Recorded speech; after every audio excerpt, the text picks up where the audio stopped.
नमस्कार दोस्तों, मेरा नाम है विशाल और आज हम बात करेंगे 10 बड़ी बातें प्रधानमंत्री मोदी जी की, जो कि उन्होंने इस देश के 74वें स्वतंत्र दिवस पर लाल किला से दी है। ये 10 बड़ी बातें इस देश की दिशा और गति तय करेंगी। प्रधानमंत्री मोदी ने उन सभी स्वतंत्रता सेनानी को याद किया और नमन किया और कहा कि विस्तारवाद की सोच ने विश्व को दूसरे विश्व युद्ध में ढकेल दिया, परंतु भारत ने अपने आज़ादी का सपना नहीं छोड़ा और अंत में भारत को आज़ादी मिली। भारत का नींव वासुदेव कुटुंब की सोच पर आधारित है, आत्मविश्वास पर आधारित है, आर्थिक विकास के साथ साथ मानवता को भी बढ़ाना है।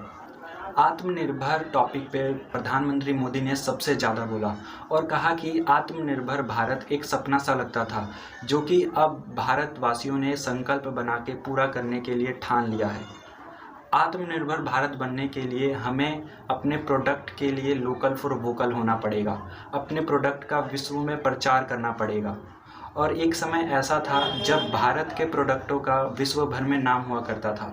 उन्होंने अपने भाषण में कोरोना वायरस पर भी बोला और कहा भारत में 3 कोरोना वैक्सीन पर काम चल रहा है, जो कि अपने अलग अलग ट्रायल फेज से गुजर रहे हैं।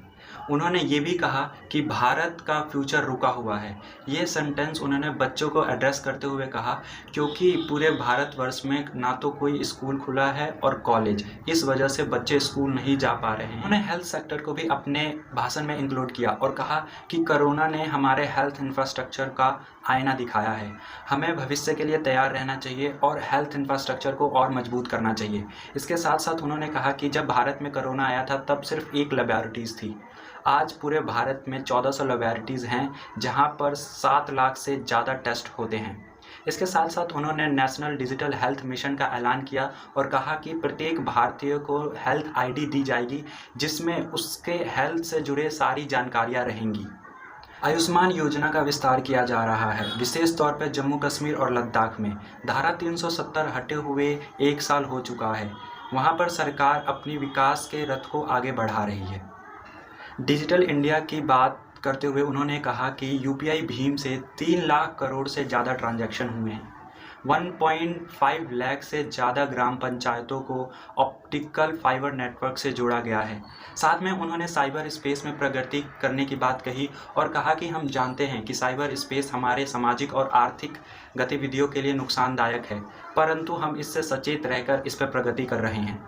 इसके साथ साथ उन्होंने रिन्यूएबल एनर्जी पर कहा कि हम दुनिया के 5 देशों में आते हैं जहां पर रिन्यूएबल एनर्जी का उत्पादन होता है। हम इथेनॉल का भी प्रोडक्शन कर रहे हैं, जो कि एनवायरनमेंट के लिए बहुत ही अच्छा है।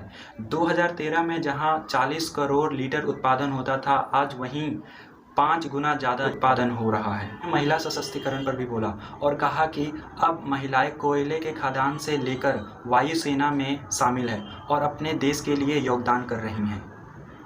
बेटी बचाओ और 3 तलाक जैसे सरकार के फैसले से महिलाओं को और भी अधिक बल मिला है। जनधन योजना, पीएम आवास योजना, मुद्रा लोन से सबसे ज़्यादा महिलाओं को फ़ायदा हुआ है। उन्होंने मध्यम वर्ग को भी एड्रेस किया और कहा कि मध्यम वर्ग से निकले प्रोफेशनल दुनिया में अपना नाम हासिल करते हैं अपनी मेहनत से।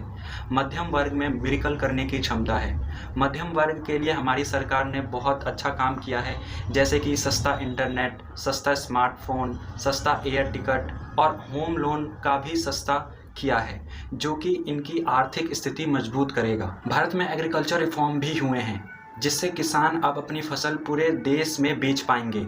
उन्हें इससे अच्छी लागत मिलेगी। कोरोना, बाढ़, चक्रवात, भूस्खलन और टिड्डी दल के हमले से भी किसानों का विश्वास नहीं खोया और वह अपने कार्यों में लगे रहे।